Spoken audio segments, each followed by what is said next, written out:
බරාවි දෙකක් බස්සලා තියෙන්න මේ පාර කාස් 7ක් දා යන්න පුළුවන් ඩබල් ඩෙක කා කැරියර් ට්‍රාන්ස්පෝර්ට් ට්‍රක් එකක් තමයි මේ තියෙන්නේ.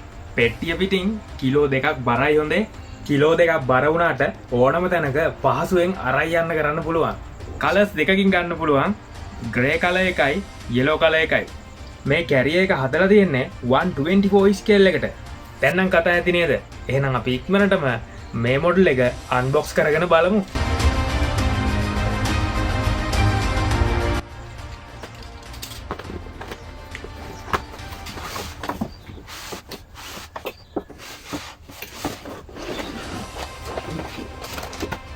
ඔන්න බොක්ස් එකේ බලාගන්න පුළුවන් yellow, grey, white, red colours 4කින් එනවා මේ ඩබල් ඩෙකර් ට්‍රාන්ස්පෝර්ටර් ට්‍රක් එක.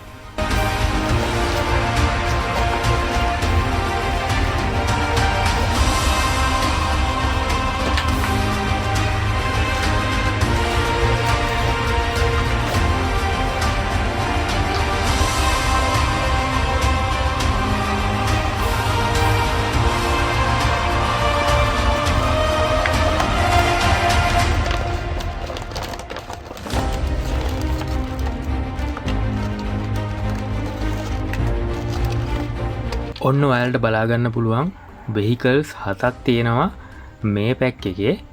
මුලින්ම තියෙනවා Lexus Jeep එකක් white color එකෙන්.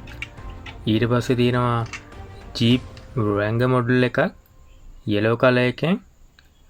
ඊට පස්සේ තියෙනවා Benz G-Wagon එකක් white color එකෙන්. ඊට පස්සේ තියෙනවා Land Cruiser V8 model එකක් red color එකෙන්.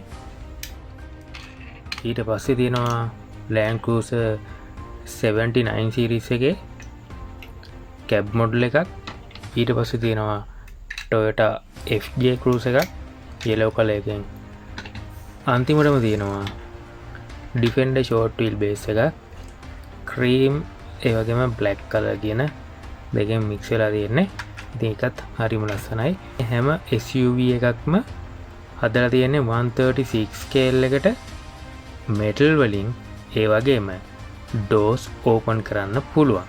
කලර්ස් 4කින් මේ ට්‍රක් එක එනවා. ඉතින් ඒ කලර්ස් අනුව මේ පැකේජ් එකට ලැබෙන මොඩල් කාස් 7ක් වෙනස් වෙනවා. සමහර ඒ වගේ SUVs විතරක් තියෙනවා, කාස් විතරක් තියෙනවා. එහෙම නැත්නම් කාස් SUVs කලර් මෙත් එනවා. කොහොම හරි වලට මොඩල් කාස් 7ක් හම්බ වෙනවා මේ සෙට් එකත් එක්ක. මේකේ ෆේස් එක මෙටල්, ඒ වගේම යට තට්ටුව මෙටල්, ඒ වගේම මේ ආධාරක ටික මෙටල්. මේ උඩ තියෙන ට්‍රේ එක ප්ලාස්ටික්. හැබැයි වටේ ෆ්‍රේම් එක නම් මෙටල් වලින් තමයි හදලා තියෙන්නේ. ඉතින් ඔයාලට බලා ගන්න පුළුවන් මේ පැත්තෙන් Benz ලෝගෝ එක තියෙනවා. ඒ වගේම ඉස්සරහත් Benz ලෝගෝ එක තියෙනවා. මෙතන තියෙනවා බ්‍රෑන්ඩ් නේම් එක Atrox කියලා. ඒ වගේම අපිට මෙන්න මේ විදිහට මේ ට්‍රක් එකේ ඩෝස් ඕපන් කරන්න පුළුවන්. ඒ වගේම මේ ට්‍රක් එකේ හෙඩ්ලයිට් උත් වැඩ කරන වලට මෙන්න මෙහෙම බලා ගන්න පුළුවන්. ඒ වගේම හොඳ එන්ජින් සවුන්ඩ් එකකුත් එනවා. හෝන් සවුන්ඩ් එකකුත් එනවා.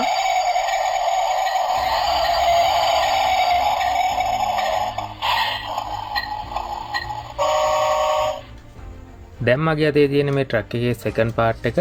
ඉතින් මේක ෆස්ට් පාර්ට් එකට මෙන්න මෙතනින් තමයි සෙට් කරන්න තියෙන්නේ. ඒකට ඔයාලට හම්බ වෙනවා මෙන්න මේ වගේ ප්ලාස්ටික් ක්ලිප් එකක්. ඒ වගේම මේකෙත් යට මෙටල් වලින් හදලා තියෙන්නේ. මේ ආධාරක ටික මෙටල්. ඒ වගේම මෙන්න මේ කෑල්ල අපිට මේ විදිහට පාත් කරන්න පුළුවන්.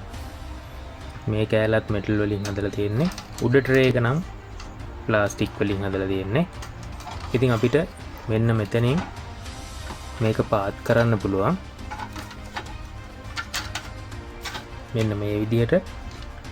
ඊට පස්සේ මෙතනිනුත් අපිට උස්සලා මෙන්න මේ විදිහට පාත් කරන්න පුළුවන්.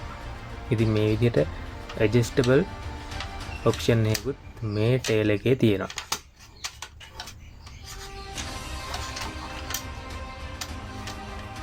ඔන්න අපි දැන් ටේල් එකේ සෙකන්ඩ් පාර්ට් එක ජොයින් කරගන්න හදන්නේ මේ විදිහට.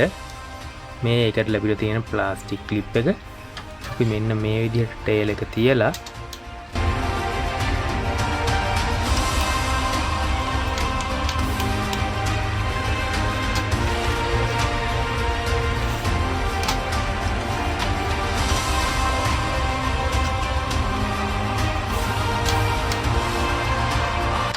මෙන්න මේ විදිහට තද කරගන්න තියෙන්නේ. ඉතින් ඔන්න ඒ වැඩේ හරි.